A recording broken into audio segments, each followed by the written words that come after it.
पराशर करवाएगा झनक अनिरुद्ध की शादी। जी हाँ दोस्तों, हम बात कर रहे स्टार प्लस के शो झनक की।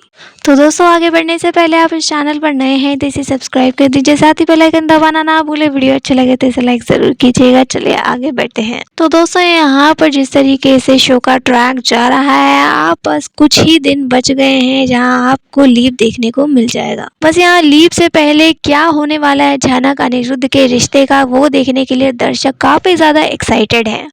शो यहाँ लीप के कगार पे है, लेकिन अभी तक अनिरुद्ध झनक एक नहीं हुए। अगर ये लोग लीप से पहले भी एक नहीं होते तो ये बहुत बड़ा डिसअपॉइंटमेंट होगा दर्शक के लिए। यहाँ जिस तरीके से झनक डायलॉग डिलीवर कर रही है कि अनिरुद्ध से मैं बहुत प्यार करती हूँ, और यहाँ पराशर भी कहता है कि मैं तुम्हारी शादी जो है शहरी बाबू से करवाऊंगा, और उधर अनिरुद्ध जो है अर्शी से डिवोर्स मांग रहा है और अर्शी जो है डिवोर्स नहीं देना चाह रही है।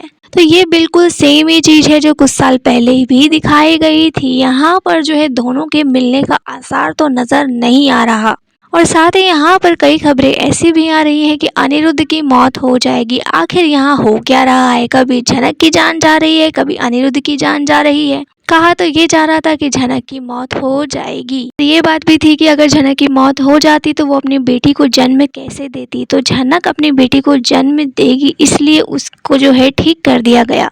पर यह बात समझ में नहीं आई तो झनक को जहर दिया क्यों गया था, क्या था इसके पीछे का लॉजिक।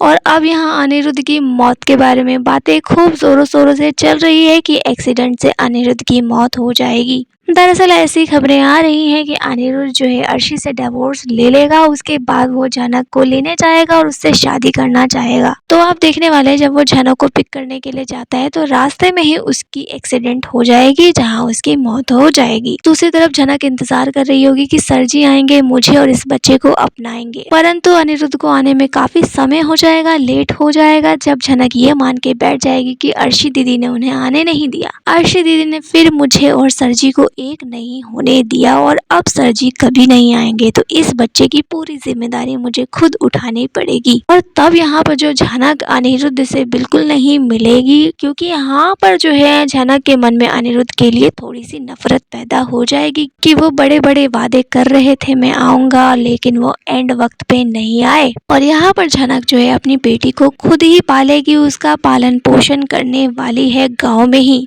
तभी आप देखेंगे कि झनक जो अपनी बेटी का नाम झनक ही रखेगी, क्योंकि वो अपनी बेटी को डांस से जोड़ना चाहती है। ये बात तो समझ में आएगी, झनक अपनी बेटी को डांस से जोड़ना चाहती है, पर झनक अपनी लाइफ में क्या ही कर पाई। झनक अपनी लाइफ में डांस को बिल्कुल रिप्रेजेंट कर ही नहीं पाई, ना ही कुछ बहुत बड़ा अचीव कर पाई। एक प्यार के चक्कर में झनक ने अपनी पूरी लाइफ को स्पॉइल कर दिया, और यहाँ झनक इतनी ज़्यादा गुस्से में भी होगी कि अपनी बेटी को उसके बाप का नाम भी नहीं बताने वाली है। तो यहाँ आप देखेंगे कि झनक खुद भी शादी नहीं करेगी और अकेले ही उस बच्चे को पालने वाली है। और बस कुछ ही टाइम में आप देखेंगे कि यहाँ लीप आ जाएगा। लीप के बाद झनक की बेटी की कहानी को दिखाया जाएगा। तो इसका एंड रिजल्ट दोस्तों यही हुआ कि झनक की जो जिंदगी थी, झनक की जो लाइफ थी, झनक की जो स्टोरी थी, वो बिल्कुल भी हैप्पी एंडिंग नहीं है। क्या कहना चाहेंगे आप इस बारे में, आप हमें कमेंट में बताइए। वीडियो अच्छा लगे तो इसे लाइक कीजिए, सब्सक्राइब कीजिए फॉर मोर अपडेट। धन्यवाद।